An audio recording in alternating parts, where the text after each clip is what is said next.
Welcome to Avant-Garde Entrepreneur. I am so glad you're here today with me, my friend. If you tuned in the past two episodes, you know that marketing, finance, and fundraising are by far the most popular topics, most searched topics for the podcast, and they rank right up there with goal setting.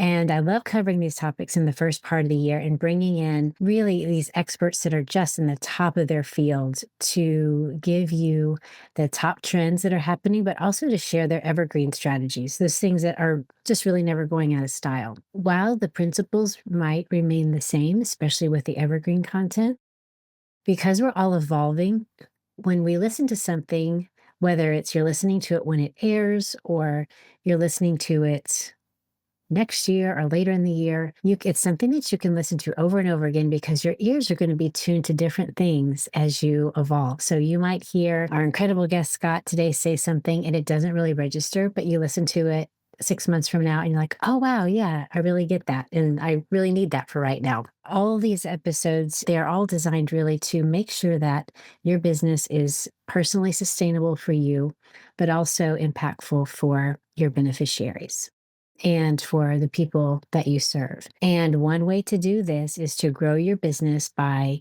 either working with investors or sponsors or donors. So today we have a very special guest, Scott Nichols, to help you get ready to raise capital, whether that's from donors or investors. And he's going to be talking about pitch decks and ideas for approaching fundraising that you might not have thought of before. Or if you have, it might be confirmation that you are taking the right steps. Scott is the founder of Velocity Pitch Decks and a performing musician, singer, and songwriter.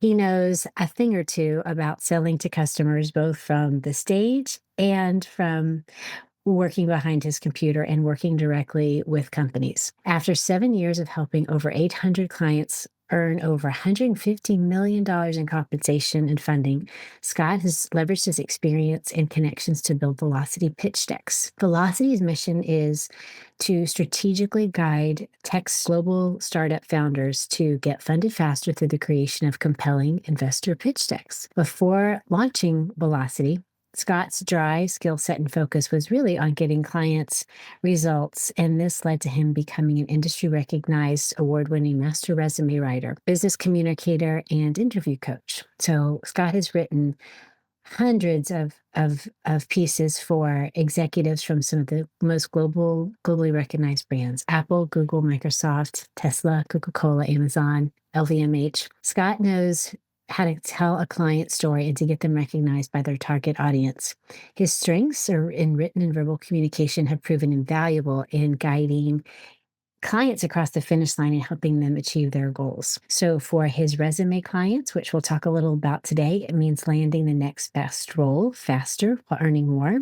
And for his pitch deck investor clients, which we'll focus on, it means finding the right investors and getting his clients' innovation funded faster. Scott is a big picture thinker with attention to detail and a passion for helping others achieve their goals. Scott, thank you so much for being here with us today. Well, thank you so much for having me, Tricia. That was quite the introduction. I appreciate that. You're welcome. Well, you've done the work, so I am happy to share the message and so happy to introduce you to the audience. So I shared about your technical part, but Scott, you have such a rich history. Can you tell us a little bit about yourself, kind of where you grew up and what your early career was like? Yeah, I'd be happy to. I grew up in Northern California, and in high school, I was a total band geek. I tried playing a lot of different instruments. I was in marching band, concert band, jazz band, drumline, you name it. I have fun with that, and then decided to move out of California and go to the University of Oregon for my undergrad, where I got my degree in psychology. And after graduating, I traversed a number of different types of roles, from sales and management to construction project management, and a lot of stuff in between, and got back into commercial construction as an estimator and project manager. And at some point, somebody introduced me to resume writing, and I thought, oh, this is interesting, and found out I actually had a skill for it, which It's maybe a blessing and a curse at the same time, because who likes writing their resumes, honestly. So I kind of fell into that, but that opened up a lot of doors and eventually led me to meeting somebody that inspired me to get into pitch decks. That's amazing. So let's talk about that. What was the inspiration behind going from getting introduced to pitch decks to starting Velocity Pitch Decks? Yeah, it was kind of an interesting story. It was a resume client. She came to me, and after working with a couple of other resume writers that um, couldn't couldn't quite get her story right, the way that she wanted to. She wanted to have it reflect about her professional value, her own career story, and so forth. And so naturally, I took on the challenge to write her resume, and she loved it. And the type of work she did was in international business development, working with multinational corporations, Swiss investment banks, and so forth. But she also had a role in the startup community and had been to a lot of pitch competitions. She'd seen a lot of pitch decks, and so on. So, when we completed her resume, she loved it. She felt that it represented her in the story that she wanted to tell to potential employers. And she says, Scott, with what you can do with a resume, you should really be writing pitch decks for these startup founders. And a lot of them, they're doing it themselves. They are having a hard time telling their own stories. They're too technical in nature. They don't have enough time. On and on and on. And I thought that was really quite interesting. And I hadn't really used pitch deck in a professional capacity before, so I was like, "What is a pitch deck?" But she piqued my curiosity, and I started looking into it immediately, and realized very quickly that there are a number of similarities between a resume and a pitch deck. And so, I cultivated this kind of unique skill set for writing resumes that I saw as directly applicable and transferable to writing pitch decks. And, being driven by that kind of entrepreneurial spirit that, led me to start my resume writing business in the first place.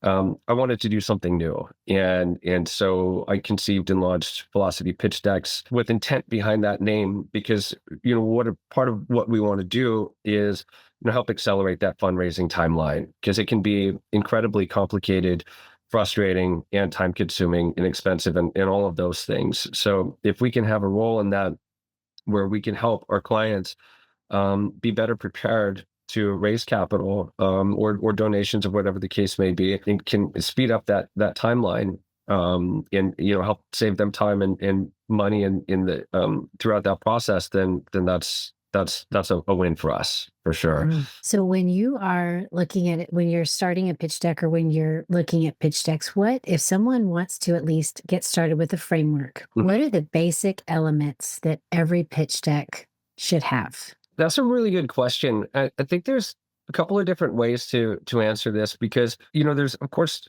certain slides that are expected to be in there. Problem statement, solution statement, business model, financial projections, and so on. I could bore your audience going into all of those. There's typically we create decks that are around 14 to 16 slides, give or take. But there's something else to that question about what should be in a pitch deck. And I think part of that is the understanding of what's the point of the pitch deck, and understanding who the audience is that you're writing this for. It's kind of a necessary evil. I don't know if, founders understand why they're doing it. They just feel it's something that they have to do, which in a lot of cases they do, unless they have a very strong personal network of investors and can have that kind of handshake meeting and just talk through different ideas. But one of the things I try to keep in mind when approaching a pitch deck is that when a startup is going out to raise capital in exchange for equity ownership of their business, essentially what they're doing is they're going out there to sell their business. They're pitching the sale of their business to a very specific type of audience who sees tons of pitch decks day in and day out. And if they're anything like resumes, which they are, it can be very, very difficult to stand out. Understanding how that investor mindset generally works is that you get one shot, and you get, if you're lucky, somebody will take a matter of seconds to go through the pitch deck, and if you can't hook them within the first 3 or 4 slides, then you've lost that chance with them. So I think that's a big part of it. And another facet that goes into what goes into a pitch deck is, what are you asking for and how are you going to use it? And by this, I mean, the money that you're asking for. If you're asking for $1 million, why did you pick $1 million? Is it because that's a nice round number? Is that, the social thing to do, or is it that you actually have the plan behind that and a breakdown of how you're going to use those funds to move your startup from where it is today to where it's going to be in whatever given period of time? So the pitch deck has to be a well thought out marketing tool, essentially, of saying, this is where we are, this is what we do, this is what we want to do, this is why we need support to do this. And so when it comes to things like your ask and use of fund slides, demonstrating some level of accountability and planning and thought and all of that is absolutely crucial. And because you're going to go through those questions in your investor meetings and so forth, they're going to ask you, they're going to grill you on every aspect of it and do their diligence before they even think about cutting you a check. A couple other things I can think of that are really important to highlight, and not just for the pitch deck, but for entrepreneurs that are at the ideation stage of building their startup, is understanding what makes you different and making sure that comes across. What are your differentiators as a business? Because chances are, there's already somebody out there or some company out there that's doing what you're doing in a similar manner. There's, direct competitors, and then there are competitive alternatives. And what you are bringing to the table with your idea may be innovative. It doesn't mean it always has to be, some radical idea that nobody has ever done before. And I had a conversation with a fundraising partner of mine from the VC space about this. And, his perspective is if he sees a startup that has this, idea, like, or let's call it radical or extremely innovative or whatever, that hasn't really been teased out before in a market, it's almost an automatic no for him, because there's no telling whether or not that's actually, that idea has legs, unless you have traction, and you're getting customers and so forth. Otherwise, it's hugely risky. But you can be doing something similar to what already exists in the market, but you can just do it in a different way. It could be better, it could be faster, it could be cheaper, any of those things, and that's sufficient. But showing what makes you different. And that's another key part of the deck there as well. It's interesting what you talked about. I think a lot of us as innovators, we want to find new ways of doing things, and or new things that need to be done, or solving new problems. So it's interesting that from the perspective of an investor, if something has not been tried and tested in the market, it's likely not something, there's a lot more risk with that, and they're not going to be as apt to go for it. So you're Yeah. better off taking something that's in the space and making it better, or doing it better somehow. Yeah, Yeah. exactly right. As you obviously, people probably come to you and they're like, well, I'm sure that some people come to you and they have nothing, but there are Mhm. probably people who have come to you and they've tried pitching or tried creating their own pitch decks, or maybe they think they've actually done a really good job of it. When you look at other pitch decks, what are some of the mistakes that you commonly come across? Or I don't want to say mistakes in a negative way, but things that really, yeah, mistakes, things that really shouldn't be there. Yeah, that's a good question, and it's interesting because um, pitch decks are subjective in nature. It's a business piece, but it's a marketing tool. It's a creative work and so forth, and it's open to different interpretations. And you're going to have different audiences that have different mindsets. You may have, somebody who's highly technical and then has become an investor, or you may have people that are investors that have no technical experience. So, one of the mistakes I see is, not having a solid understanding of that audience that you're writing for, which is the investor. And by that, I mean, the deck may be too technical. It may be too wordy. It may be too long. It could be too short. And all of those things can be pitfalls. One of the approaches I like to take, and I share with my clients and others, is that, the pitch deck is a marketing tool. And similar to how a resume is designed to get you a call back for an interview, that pitch deck is a marketing tool that is designed to get you a conversation with an investor. And so it's going to be a high level marketing tool and so a high level messaging. And it's there to build intrigue. It's not there to give every single detail about the company or about the product, especially, all the technology stuff, because frankly, most investors, they're not going to care how it works, as long as it works and people are using it and buying it and they're happy about it. That's what's more important. And that can be kind of a sore spot for CTOs and highly technical founders, that this is their brainchild. This is what they put their effort into. This is their innovation. And maybe it doesn't get it, they feel it doesn't get the credit that they deserve for that. But to those individuals, I say, rest assured that if the product's being used, that you've had a huge role in that. And, maybe just you have to check your ego a little bit at the door when it comes to the pitch deck, and understand that it's a game. So having the high level message being, coming across in a very compelling manner. And again, going back to the idea that you are selling your business when you're going out to pitch to investors and VCs and so on, and writing from that perspective is important, because that's going to impact the organization of your slides, what you're saying on those slides, to build that compelling case to say, this is why you should put your money in our startup. A couple of other things that I notice is the look and feel of the deck can matter. Not always. It depends, but when you think of, and like the Airbnb pitch deck is kind of a classic example of that. Like, it's just a very banal looking slide presentation, but it was the idea and how it was pitched and the substance behind it that brought it to its success. Again, going back to the notion that investors are looking through, dozens or hundreds of decks a week or a month or whatever. It's a high volume. You need something that is going to stand out, that is going to grab attention. That's one part of design.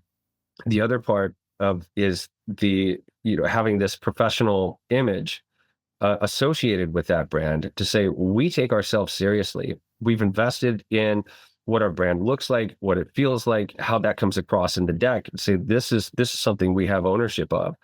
And this is the type of image that we want to convey. So having that professional look and feel to the deck, I think is important, and often gets overlooked.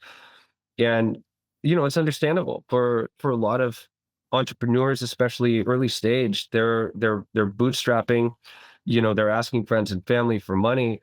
Resources are scarce. They're trying to do a lot of this work on their own.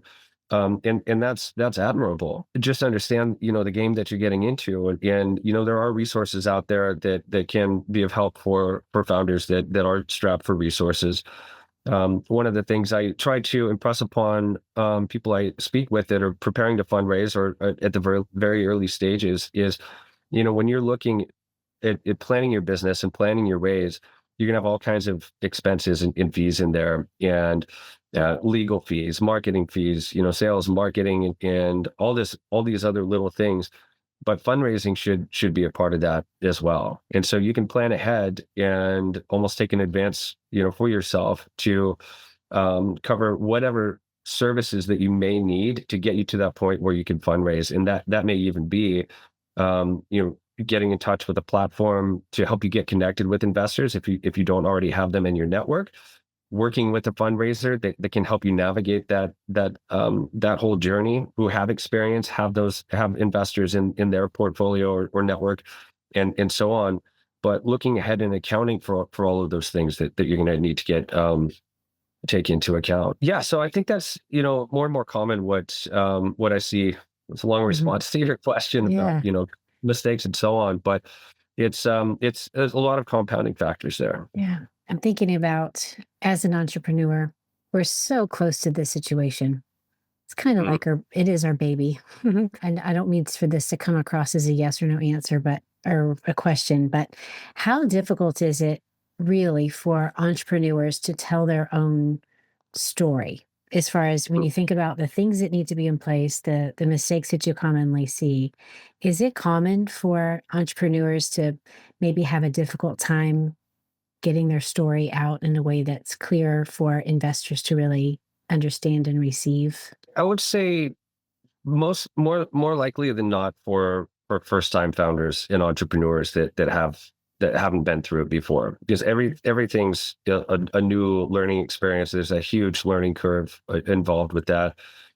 Serial entrepreneurs that I've talked with, they've got hours and hours and hours of practice under their belt to be able to understand more of what investors are looking for. And I think they have an easier time, but it can be challenging for the reasons that you said. When you're so close to your work, you haven't created a pitch deck before. You may not know exactly what to say or how to say it. And the pressure of everything else that you've got going on in your business development and trying to get clients and this and that, it can be a real challenge to do that. I want that to be an encouragement to people, if to the listeners, if you're working on your pitch deck or you're thinking about these things and you're feeling stuck, there's nothing wrong with you, but this is kind of a normal part of the process for many It people. is. Yeah. Yeah. And I've witnessed the same thing with all of my resume clients over the years. And we're talking, this is their full-time job for, some of them many decades. And, and a lot of them they've worked at the same place for 5, 10 years. And all of a sudden, depart from that and have to reflect on, let's say, a decade's worth of experience and distill that down into something that's, a paragraph and some bullet points. It seems kind of ludicrous. And you'd think that there's so much there that you could talk about. And that's part of the challenge, but also that you're just so close to it. It's very difficult to have that perspective. So if you are in a position where you can talk with friends, talk with families, if you have an advisor, you go to for entrepreneurs, there's in a lot of metro areas, there are networking events and so forth that you can talk with people and get their perspective on things, and maybe they've gone through the fundraising journey. So, but that objective outside perspective is make a real difference. Yeah. Let's say someone has it together and they're ready. At least they think they're ready. They've got their deck, they've got their messaging, they've got their hours and hours of practice. What are your tips for approaching investors or donors? There's a lot. I mean, I could write a book on this. I'm sure many books have been written on it, because there is a lot to prepare for. The pitch deck is just one part of things. So a couple of ideas come to mind. Beyond the pitch deck, you're going to have your messaging that you're going to have to dial in other places. If you're doing cold outreach to investors, what is your email message going to look like?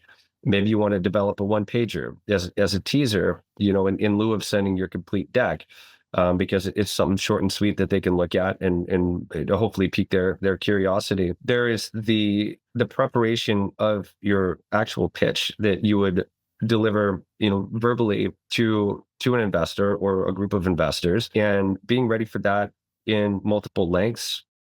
So, practice a pitch that's only 3 minutes long, practice a pitch that's 10 minutes long, practice a pitch that's only 30 seconds long, and really have that messaging dialed in so that you can convey what it is that your startup does, or the problem that you want to solve, or whatever, however you want to phrase that, in these varying lengths. But, and I'm serious about the 30-second pitch. You should be able to get out, what it is that you're doing in that short of a period of time, and why somebody should give you money to help grow this thing. And again, going back to the concept of high level, start high level, and you can always drill down deeper and deeper into the weeds. When you are reaching out to investors, do your research and make sure that they are somebody that would actually want to look at your pitch deck. If they invest in, a space that you're not operating in, then you're going to waste their time and you're going to waste your own time. So understanding what an investor's thesis is, what space they operate in, even, what size checks do they typically cut? Are they going to be a lead investor? Are they going to be, a secondary investor? And all of those things are important to understand before reaching out to somebody, to make sure it's really worth the effort to do that. And you're going to be talking to a lot of investors, and it's important to stay organized with all of that. So I encourage people to set up a CRM at a minimum. At least is set up an Excel spreadsheet or whatever you need to do to keep that information in line, so that you can remember. And don't be afraid to follow up with people if you don't hear back.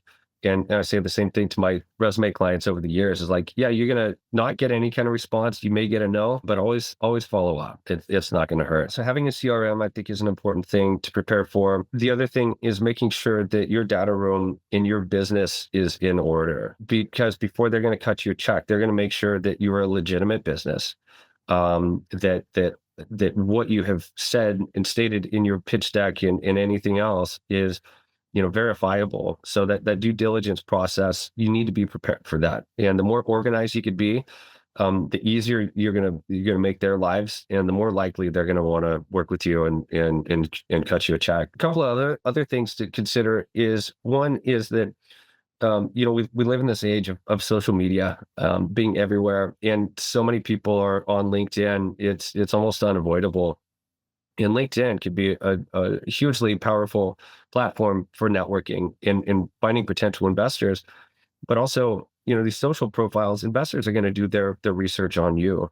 And coming from a conversation that I had with one of my fundraising partners, the criteria that they look at, and they have a scorecard when they're qualifying startups that they may work with. The first few elements of that scorecard are focused around the team. Who are the team members?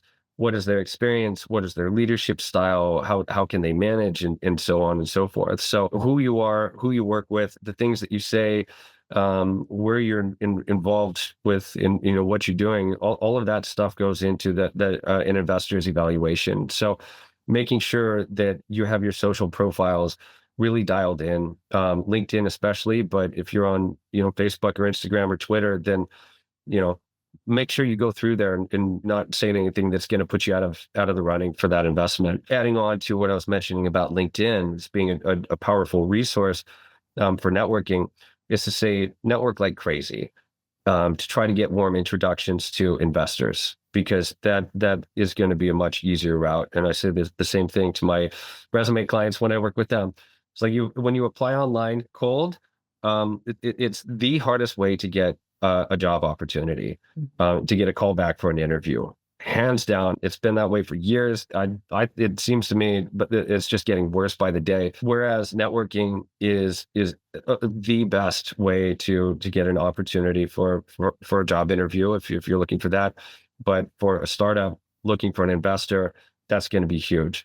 You talk to people, ask them questions. If that individual that you're talking to is not interested personally, ask them if they know anybody else. It's not always going to come to their mind unless you ask them. And they may tell you, no, I don't know anybody else, but there's a good chance that they do if they're in the investment space. So that's another thing to be prepared for, is, allocating time to do that networking. And again, going back to the messaging, is what are you going to say in those networking outreach messages when you talk to somebody, and have that really dialed in. So there's a lot to prepare for. There's a lot of practice that's going to go into the pitch itself, and it's going to take time, but it's all worth it if you believe in what you're doing. God, that's amazing. Wow, I think you could write a book just on that. This is going to be an incredible blog post. That's amazing. So much information. Wow. Thank you, Scott. I really appreciate you. I know that you put a lot of thought into answering that question, and it's really incredible for the listeners and for me too. Well, thank you. Happy to share it. Yeah. So if there is a myth around capital or fundraising Mhm. from the perspective of entrepreneurs, what would that be? I think there's a lot of myths or misunderstandings out there, around raising capital. And a couple that come to mind is that any money is good money. So if you're a startup and you're desperate for, to get an injection of cash so you can keep building your money, you may feel compelled to take whatever can come along. But the reality is that there are, people out there that are predatory in nature, and may try to take advantage of you. And so just like an investor is going to do their due diligence before giving their money, you're going to want to do research on that investor as well. So not all money is good money. So be careful who you're partnering with. If you're an early stage and you're looking to partner with an angel investor, then it may be beneficial to find somebody that has experience in your domain or has complementary skill sets to what it is that you do. And that can become a force multiplier for your efforts, and can really be transformative for what you're trying to do. If they've gone through this, because as an entrepreneur, you can't do it alone. And especially if you have aspirations of growing a big startup, you can't do it alone. You're gonna need people in the right places to be able to do the job, just like a carpenter needs a truck full of different tools and power tools and hand tools to do the job efficiently. So be careful who you partner with. Another thought is that, or misunderstanding or myth is that the goal of a startup is to get funded. Mhm. Like that's a huge milestone. It's not. If your goal is to get, to raise $1 million in capital, it's not going to turn out in the long run. I mean, it's difficult. In the goal really should be able to, or should be to, I don't want to say should, because that's a normative statement. And it's like, I'm not telling you what to do. But I think for a lot of entrepreneurs, the goal is to build something meaningful that is going to positively impact people's lives. And finding out where there is a need in a market and how you can address that and do that in a manner that is executable and scalable. Perhaps that's the goal there. The fundraising is there to support that ambition, that vision, that mission that you're trying to do. And so, but if you're only building a startup to get to raising money, then at least that's not my approach. So Mhm. look out for that. And then another mistake I often see, and again, this is I think more common with first-time founders, is asking for a small amount. I had a business class at the University of Oregon. It was on business plans, actually, and there was a competition in there. And me and my buddy, we pitched an idea for a record label. We were going to do a hip hop record label, and we were only asking for $5,000. And we had this whole plan mapped out, how we were going to grow and all this stuff. I mean, we thought it was really great. We took second place in that competition behind a day spa.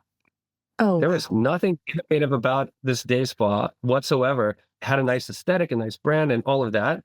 And the feedback that we got, and was that we didn't ask for enough. So this competition was judged by a panel of entrepreneurs and investors and so forth. So this day spa, they were asking for $250,000. We were asking for $5,000. They said we weren't asking for enough, and because of that, they felt that we were not taking a high enough risk with that. So that's one way to look at it. But the other way is looking at, what are your actual expenses? What is that runway? If you get funded with a certain amount of money, what is your runway going to be? How far is that going to get you into that process? When do you feel that you're going to need to ask, for more money again? So really getting into the financials, which, being a founder and understanding the finances it's important. It's not everybody's skill set. And there are a lot of resources out there that can help with that. A lot of fractional CFOs, for example, or people that can help plan you out. But you have to have a very realistic understanding about what all is going to go into a business to actually help it operate. Legal expenses, sales, marketing. Are you going to need to hire somebody for HR or whatever the case may be, your development team, and other technology costs and so on and so forth. There's a lot to factor into that. And so that's an area that really needs a lot of consideration and making sure that you're asking for enough. And I think there's a lot of investors out there that would rather see you ask for more than less, because it will, I think, improve your success overall. If you have more to work with and you're less stressed about, every single penny. I mean, you probably are going to be anyway, because it's still a finite amount of resources, but yeah, so just understand what you're asking for and why. It's different it's a shift of mindset when we're bootstrapping it and then transferring to kind of a more of a spirit of prosperity and abundance. Hmm. To ask for that, to ask for Yeah. more because we feel like, oh, I've got to keep my expenses as low as possible, especially for someone that's on the nonprofit side. They feel like they need to keep their operating expenses low to fit into this algorithm. Mhm. But to shift your mindset from that, I call it frugality fatigue. It's exhausting being frugal. And to switch into a spirit of prosperity seems like that's really important that I had not really thought about. Yeah, I think that's a really good point. And I've talked with several entrepreneurs that, when we look at their ask and their use of funds and what that breakdown is. I'll say, where's your salary?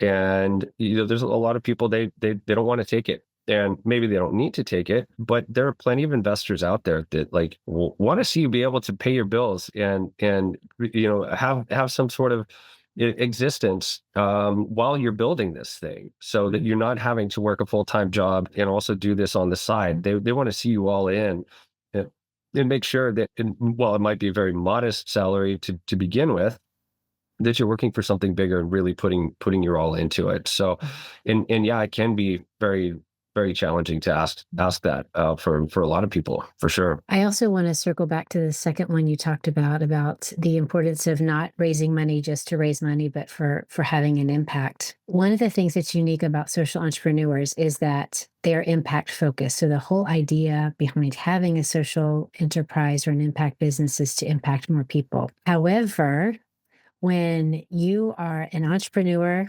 and you have, you know why you're in this business and to help other people, we still get goal oriented and we still get focused on getting our message out and the pitch and the technical aspects.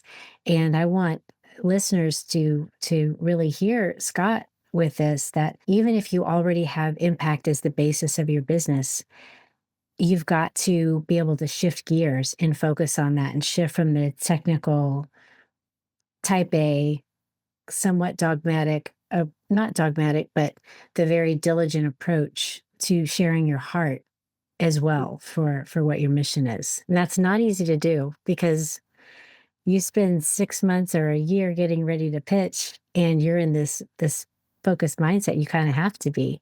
Not Hmm. easy to shift gears, I don't think. It can be a challenge, absolutely, and having the right people to support you in that is, and talking with people that have gone through it before, and whatever insights you can get can make a world of difference. Well, Scott, you have shared so much today, so much technical information, and obviously you give out a lot to people in general. How do you manage the business, all that you give just to us? For example, this is a huge investment of your time and your energy.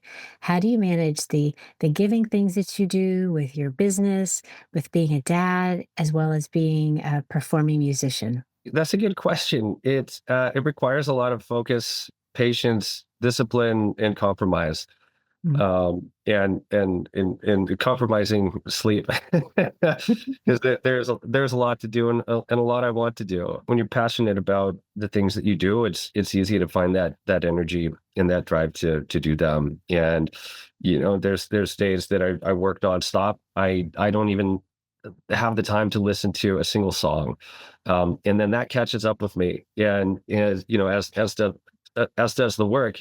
And I realize, okay, I need some space, and so I turn to music, and I play in a few different bands. That's my release. That's my mental vacation from everything else that's going on in the world. Mhm. As if I'm sitting behind the drums or playing the bass or whatever, and then spending time with my daughters, much the same way, and that's obviously a priority. It's a juggling act for sure, but it's a lot of fun. It is. That's great. So before I ask my last question, what is the best way for people to connect with you? That's a great question. Thanks for asking. VelocityPitchDecks.com is our website. It's pretty easy to remember. I'm on LinkedIn, pretty visible. And so is Velocity Pitch Decks, where we have our company page on there. I've got my own profile. I think it's LinkedIn.com/Scott, the letter B, Nichols. And so LinkedIn's a great way to find me. Yeah, I'd say those are the two easiest ways. Then will link to those in the show notes. And you have a fantastic website, Scott. And I would suggest the listeners too to follow, to connect with you, but also to follow Velocity Pitch Decks, the business, on LinkedIn for the new resources that you put out. Really incredible. Well, yeah, and we put content out on Instagram and Facebook as well. So feel free to follow us there and engage with it. And if anybody ever has any questions, please feel free to reach out to me.